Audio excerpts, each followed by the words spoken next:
Danica here, and I'm going to be talking you through how to install GenStone's DIY faux brick and faux stone paneling. GenStone offers an array of colors and designs, but the one I chose was Arctic Smoke.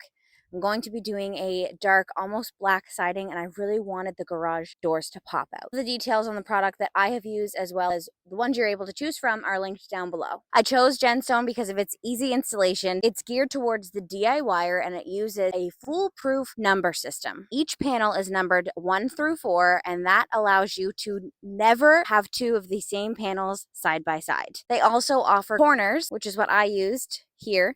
Depending on the project that you're doing, you may or may not need outside or inside corners, and they also use the number system. So again, it makes it super easy not to put the same pattern side by side. So panel number 3 has this certain design on it, but it's painted differently. So even if you hold up 2 of the same number 3s, they will have the same stone pattern, but they won't have the same paint job. And I think that's super helpful. Maybe you're at the end of your project or you've overlooked it, so you really can't fail. Let's jump right into it. I'm skipping over to voice note because I didn't talk through any of the installation. I could barely breathe as it is. I was 38 weeks pregnant. But that just shows you how doable this project really is. Start by dry fitting everything. What I did was I put a laser up on the metal face to where I wanted the gemstone to end. I measured the width of that because it was smaller than my corner panel. I marked it and cut it.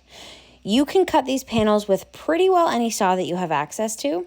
My favorite was a circ saw because I did use the miter saw on the corner pieces and it wasn't able to fit properly. If you don't have access to a circular saw or you're not completely comfortable, a hand saw works just fine. The only thing I would say is that if you use power tools, it takes a little bit less time because it rips right through them, but it totally depends on your comfort level. After each piece was cut, I dry fit where it was going. Once you're happy with it, if you had to make any adjustments, do so now, then you can apply your glue. Apply it to the back in an S shape and just make sure you get a foam safe glue. If you've ever worked with foam before, you know that some glues are so strong and whatever's in them, they will actually eat right through the foams. So you do not want that happening and jeopardizing the integrity of your installation. Once the glue is on, you can attach it to your project and screw it in the shiplap face. Your next piece will cover that screw, but in some cases, like the bottom here, you have no choice but to screw through the front. That's okay though, because GenStone actually has a custom caulking mix that comes in the 3 tones that your panel is painted in. You can mix and match them and create a custom color to fill the spot that now has the hole. And it's virtually invisible. I thought this was one of the best parts about this product because there are a few spots that you're going to have to put holes in. Now what you can't see is this very faint laser that I am using to level out the other side of the garage door's first piece. This part is crucial since I'm doing it on a door and there is a 8-foot gap in between. They're not lining up side by side, so I have to make sure that these 2 pieces are perfectly level.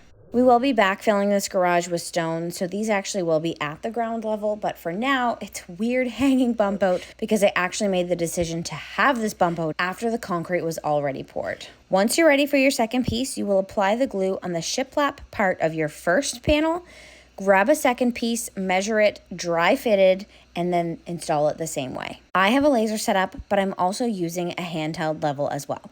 If you don't have a laser level, you can do this entire project with a handheld level, the same way you can do it with handheld tools. This next little piece that I'm installing to finish off the front can be done in 2 different ways. You can simply cut the end of a full piece and install it the same way, but in my case, it's only a 3-inch piece and I'm trying to keep my larger pieces and not cut the ends of every single one.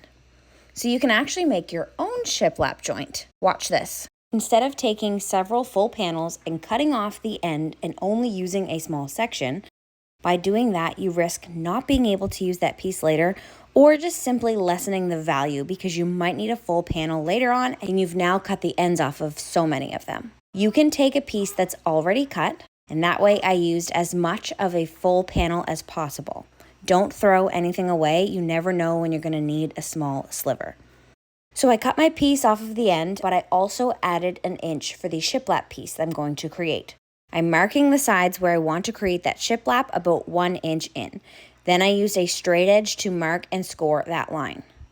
Then I will turn it over and I will score on the side the thickness of the shiplap. That's very simple. You just mark where it's already existing. Then carefully because your fingers are going to be very close to these small cuts. Score it with your utility knife, flip it over, and score that line as well. Once that line on the side is about 1 inch in depth, you'll notice the front of the bricks start to feel a little loose. This will only happen when you're almost at the cut. Continue slowly, and this is my real-time slowly, until it pops off easily. The slower and more cautiously you cut, the easier the face will pop off.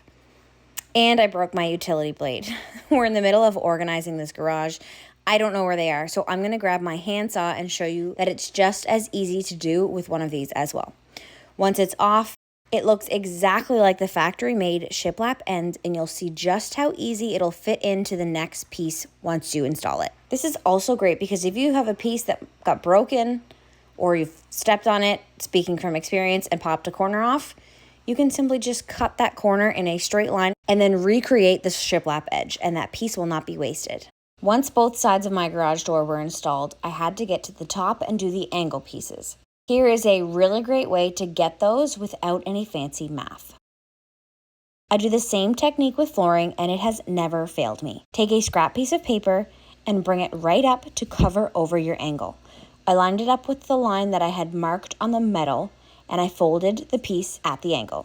Now you have your template that fits perfectly, and you can trace it onto your full panel and cut your angle. So your first measurement is going to be the length of the piece you need, and always be mindful of if the shiplap overlapping is going to be on the right or the left. I did cut a few panels wrong because of this. Cut that, double check it, and then trace out your template.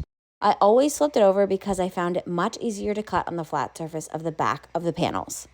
That paper trick gives you a perfect fit every time. So originally my plan was for this garage to just do a nice dark siding, but the more I looked at it, the more I did not want it to look like a warehouse. The perfect addition was giving both of the garage doors some depth, and GenStone did not disappoint. It has skyrocketed the curb appeal, and it just looks so nice. Well, I hope that video was helpful. I really try and keep all of my DIY how-to videos straight to the point so that you guys can learn quickly and then get moving on your DIY projects. The next up is installing the weather stripping and then painting this door to look like the faux wood. But for now, let's just admire that beautiful GenStone.